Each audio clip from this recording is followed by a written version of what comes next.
为有这样高质量的旅游呢，真的你的回忆会更深刻。然后最重要的事情是深度放松。你知道我之前就有问过一个能量老师，其实你如果旅游走太多行程，因为你自己就是一个能量场，然后你跑这个行程换到这个能量，跑那个行程遇到那个环境又是另外一个，不管是吵杂或过度安静，是因为一直要遇到高能量、低能量、高能量、低能量，然后你要切换，这种切换是辛苦的，是这样子才会让你整个旅程下来会不舒服，会觉得自己真的没有放松到。所以跑很多行程，我觉得它不只是身体上的疲累，而是那种心理里面没有真正放松到，那我就不觉得它是一个高质量的旅游了。艾尔莎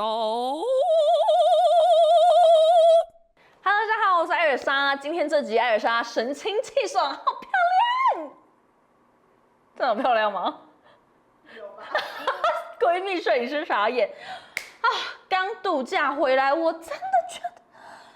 觉得我就是一个史上最会度假的人。我知道，就是只要跟我度假过的人听到我讲这句话会傻眼，因为我基本上就是不计划任何东西。可是我其实是有我大方向的规划哦，因为我非常在意放松。你要知道，我整个人呢，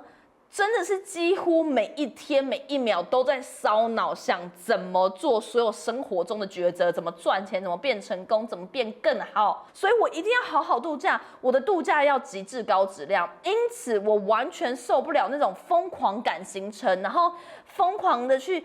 排队，然后抢便宜那种。那真的不是，我真的要最高质量的度假法。如何拥有高质量的度假法，让你度假完回来以后神清气爽，跟艾尔莎一直一样这样那么 shiny？ 我今天要跟大家分享一个小法则。我在出国前呢，我都会大概在头脑里面想几个面向，拥有这4个面向的旅游呢，就是最高质量的度假法。第一个，身心静放。这4字诀大家真的要背起来。所以我在这个度假里面，如果没有4个面向都得到的话，我就会在这个假期立刻又去设定下一个假期。这是我的闺蜜超知道。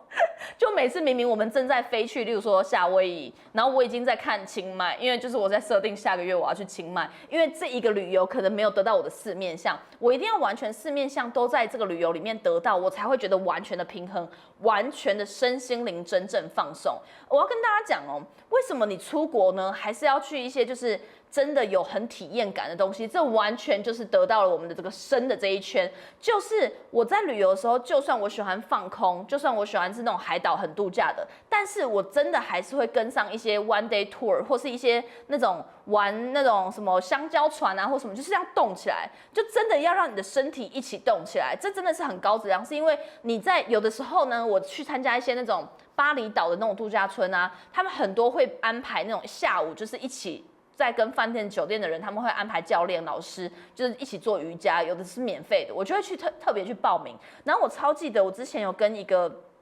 小鲜肉去度假的时候呢，他气到，他就说：为什么你来自这么贵的度假村度假，然后呢都已经出国了，你要做瑜伽，瑜伽不能在你的国家里面做瑜伽吗？然后我就说，这是一个不一样的感觉，你在这边看海，而且我就是想要做这件事情。然后在我的旅游里面，我一定要身体动起来，我的身体动起来，不喜欢去那种一直登山或者是一直当背包客走很多路，因为那不是我觉得真正放松的。我喜欢的放松是做各种体验，像我去夏威夷呢，我就跟我闺蜜一起玩这个越野车，这边可能放个那个片段。总之呢，就是会玩一些这种体验。所以我觉得，其实，在这种就算很静态或者很海岛型的旅游，都可以放进去这种身体生理的这种宣泄舒压的，它真的会让你的感受很不一样。然后当天晚上会睡得很好，那个体验感我觉得会很满。然后再来是心。这个我一定要讲，我在每一个旅程一定会满足心灵的这一块，因为心里面真正的放松、放开。放开是说刚好那一周、那个月，你可能业绩不好啊，或是遇到一些口舌纠纷啊，算命师说你这个月会破财，反正就是心情很差。然后你去这个旅游就一定要解开这个心理的结，所以这样才是真正的高质量度假。所以我的度假为什么愿意花个10万？因为它可以帮我解决100万价值的难题啊，所以呢，我就会设计说，在这个旅游里面要怎么样符合心灵这一块呢？我都会带一些自我探索的书，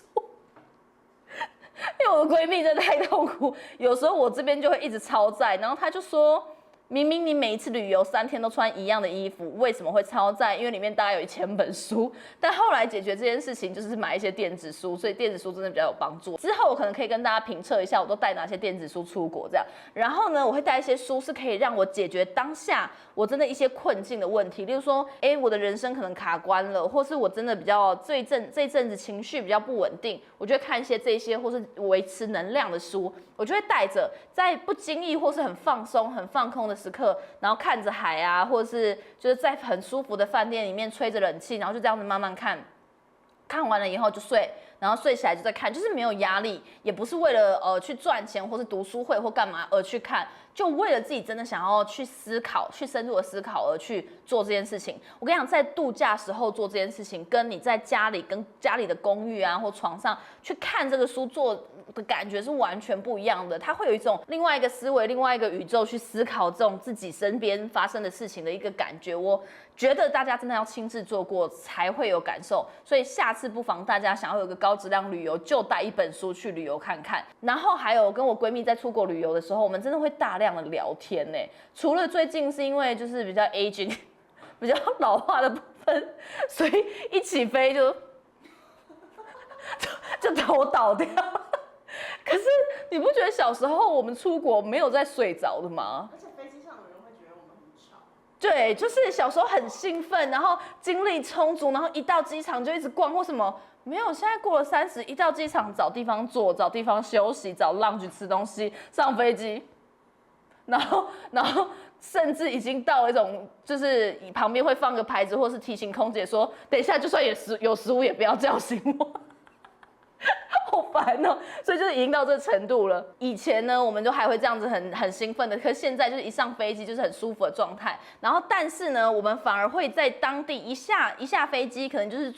从机场接送要到饭店嘛，这一路呢，我们就开始慢慢聊天，一起讨论这个对于这个城市的感受是什么啊，第一的感觉是什么。然后甚至一到那个饭店的时候，我们就是各自找好舒服的位置，然后玩完手机以后就聊天，就真的会开始讨论一些人生大事或回想一些东西。那我觉得这些内容都是很好的，因为它不是只是去回想，它是在互相在最了解彼此的人面前去讨论一些最近遇到的问题，或是你觉得我最近这些事情是不是我有什么状况是我该改进的，而不是我该去抗争什么什么，就是会有很大量的深度对话，然后我们都俗称那个是心灵 talk。这种心灵 talk， 我觉得它都很像是 soul mate 的人可以跟你一起做到的。所以如果你有很认识你或是很好感情的另外一半或闺蜜或家人，我觉得在旅游的时候可以适时的放空一些行程，然后加入一些很轻松的，在彼此最没有戒心，然后最轻松的状况下，给彼此建议，大量的聊天或是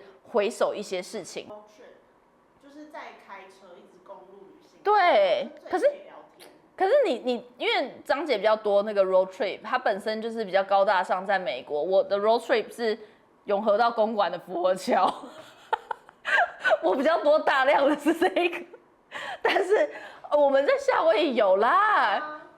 一定要放一下这一张。我的腿多漂亮！我们在夏威夷就是为了那个 road trip 赶。但那个 road trip 其实也是在一个岛这样子开过去开过来，应该是很小的岛，但就特别租了一个真的蛮酷炫的车，然后在那边开来开去，那感觉很棒，因为就摇下车窗，然后在夏威夷很多那个彩虹，所以看到的风景真的很漂亮，很特别。我觉得真的有 road trip 的感觉也很不错，所以这个形式上的改变其实也会让这个旅游有一种升级还有变化的感觉。好，再来是静是什么呢？是有的时候你会以为在那边放空或睡着，或是像我刚刚讲看书就已经是静态的静，不是哦，还有一种更深层次的，它的那个静会让你真正的舒压，有点类似你会产生心流。所以我说真的，就是我之前看有一个人，他就是说他旅游的时候都会一直带那个就是那个魔术方块。但我不是鼓倡这件事情，只是他说他在玩这件事情，还有解很难的魔术方块的时候，他会产生心流，他会忘我，然后他很喜欢那样的感觉，所以他在家可以这样做，可是常常很吵，常常有其他的工作就打岔，就没有办法真正的一个大区块的时间在玩这件事情。可是当你去旅游的时候，带一些你在生活里面很熟悉也很喜欢做，会产生心流的事情带过去做，其实它会让你有更深层次的心流，然后你的那个放松舒压感会更放松，真的很舒服，我觉得大家可以试试看。我自己个人呢是很喜欢，就是带一些我很喜欢的音乐清单，那个音乐清单就特别 for 海岛国家，或是特别 for 我喜欢住的那个饭店，然后在晚上的时候就在旁边，可能开那个饭店给的红酒啊，或者我自己带红酒，我自己在一个区域，而且我真的超爱在饭店里面泡茶。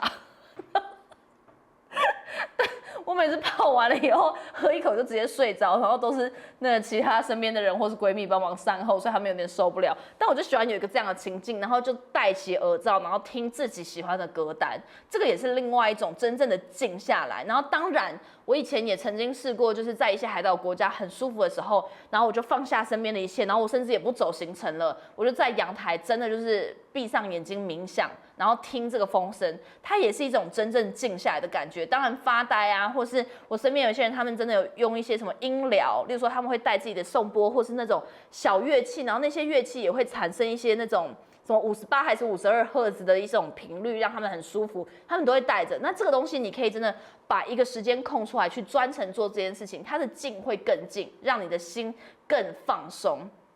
再来最后一个是放。刚讲第4个最重要的放，就是要去猛男秀。我要跟大家推一下，前阵子我去韩国，我真的那个欧巴，我现在真的很想他啦，就是想念那个台上的猛男。就是韩国真的很会做这些东西，你在做完这一系列放松啊、身心的事情啊、行程的体验完了以后，真的可以去大放。所以我很喜欢去巴厘岛的那种 clubbing。或者是那种泰国，有时候有些人要求你就跟着一起来跳，这种感觉真的非常非常棒，因为你其实就是一个真正的解放，它不一定是身体，因为有些人可能放不开，不敢这么大跳，可是你就是跟着音乐的律动，或是就是真的坐在那边喝一杯酒，可是你整个人进入那个情境，然后一直看着那个 club 的那个中间的那种跳舞池区，其实你的那种心境也是被放出来，反正就是要有一些比较 crazy、比较狂野、比较放出来，或是一直奔向大海啊，或是跑来跑去、冲来冲去，就大量的放出来那种感觉，就是有那种舒压的感觉。所以我觉得这一个一定要，如果我在一个旅程里面没有满足这4项的话，我就会在这1年的旅游规划里面再去放几个特别去补足这4块的任一个，因为有这样高质量的旅游呢，真的你的回忆会更深刻。然后最重要的事情是深度放松，而且我真的要建议大家哦，真的不要一直赶行程，尤其是年纪，我为什么一直讲年纪？就过了30岁，或者是像我这样比较内向型的人格，或是真的能量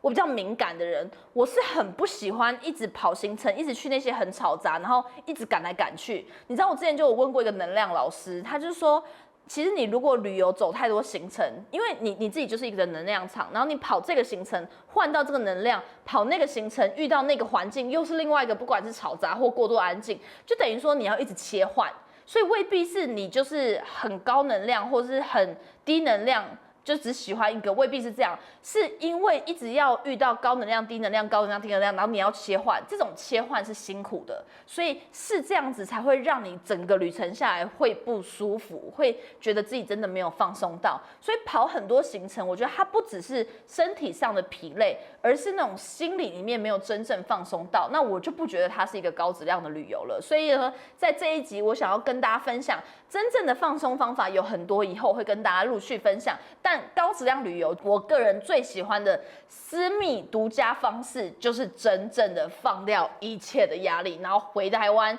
重新来过，重新努力，或是重新开始一些专案，或是重新开始做人。但总之就是有一种重新开始的感觉。好啦，希望大家有一个下一次更美好的高质量度假法。如果大家还想要知道更多我关于什么度假的小秘诀的话，可以在下面赶快留言，让我知道，下次我就可以再拍一集分享给大家，好不好？记得订阅艾尔莎，求求。